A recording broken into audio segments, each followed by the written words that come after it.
mainstream media have told you, our banking system was on the edge of collapse during the GFC. The Reserve Bank of Australia tapped the US Federal Reserve for more than $53 billion after the crisis caused a shortage of US dollars. NAB was the biggest user of the emergency facility, borrowing a total of $4.5 billion. NAB turned to the Federal Reserve 3 times during 08 and 09 as the crisis intensified. Most people never heard about this. We are being deceived one way or another all the time. Informed people know that the banking and finance system takes far more of the economic pie than is reasonable while not serving the legitimate needs of the people or the country. Trust has been destroyed.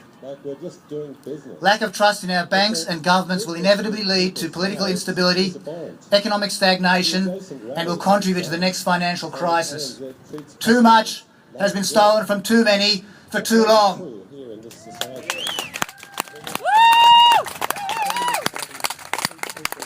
Here's another secret. Come a bit closer. The bankers don't want you to hear this one. Many bank victims have their loans wiped and kept their homes. If you have a rock-solid case and you persist, you can win.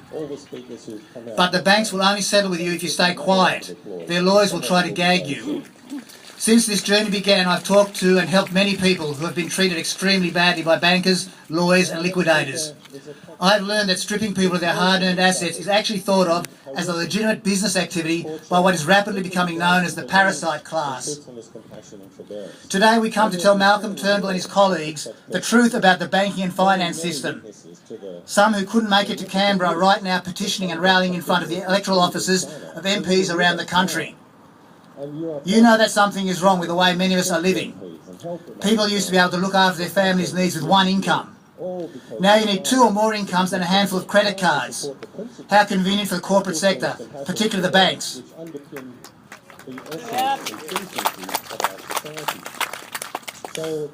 The systemic reforms that BRN will be pursuing would eventually lead to people being able to look after their needs with around half the amount of paid work required now.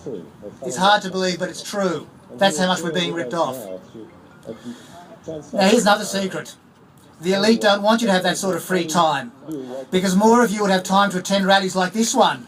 You'd have time to learn just how much crime and corruption is costing your family in time and money. The establishment really prefers us to be ignorant, busy, distracted and scared. Folks, today, my friends and I are delivering a message to the big bank CEOs. NAB's Andrew Thorburn, CBA's Ian Narev, ANZ's Shane Elliott, Westpac's Brian Hartzer. Your banks, your bankers do not have clean hands. We will have a Royal Commission with extraordinary powers. We will fully expose the fraud. Thank you.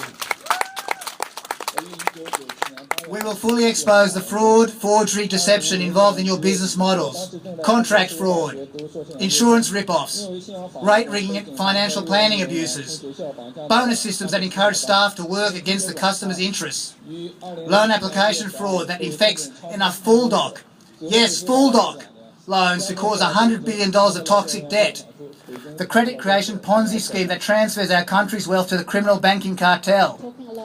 Genuine reforms will see crooked bankers jailed and stripped of their ill-gotten gains.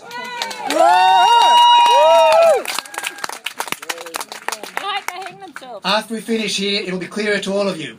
In Australia, very soon, bank crimes will not pay, and bankers will pay for their crimes.